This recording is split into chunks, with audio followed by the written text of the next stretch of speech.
अस्सलाम वालेकुम नाजरीन, खाकसार रहीम अहमद खान इस्तकबाल करता हूँ आपका तस्नीम टीवी पर। खबर है सूबे की दारुल हुकूमत जयपुर से। राजस्थान बोर्ड ऑफ मुस्लिम वक्फ के तहत रियासत भर की कीमती ज़मीनों से अभी तक मुकम्मल किराया वसूल नहीं किया जा रहा है। बोर्ड के फ़ाल होने की वजह से जायदादों के सर्वे का काम गुज़श्ता एक साल से मुकम्मल नहीं हो सका है। एक बार फिर नए बोर्ड की तश्कील की जा चुकी है। वक्फ बोर्ड जायदादों के तहफ़्फ़ुज़ और सर्वे का काम बहुत जल्द शुरू करने वाला है। बोर्ड की सबसे ज़्यादा असासें जयपुर, अजमेर, भीलवाड़ा, झुंझुनू और नागौर, इनके अलावा दीगर मकामात पर भी हैं। इस दौरान बोर्ड नादहंदगान और काबिज़ीन के खिलाफ भी बेदखली की कार्रवाई ज़रूर करेगा। बोर्ड आने वाले दिनों में किराए की एक ई टेंडरिंग के अमल को अपनाने की हुकूमत अमली भी बना चुका है। इसके साथ वक्फ इमलाक को तबाह व बर्बाद करने वालों के खिलाफ भी कार्रवाई ज़रूर की जाएगी।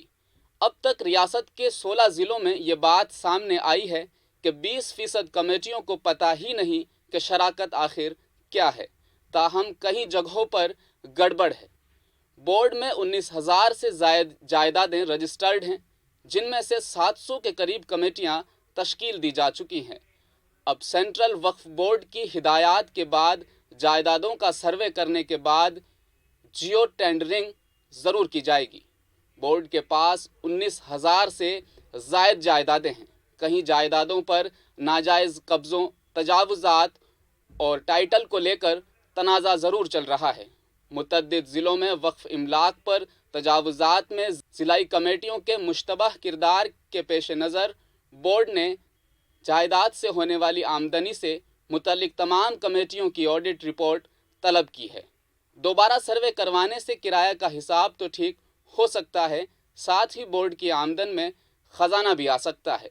इस माह के आखिर तक बोर्ड मीटिंग के बाद ये काम ज़रूर शुरू कर दिया जाएगा।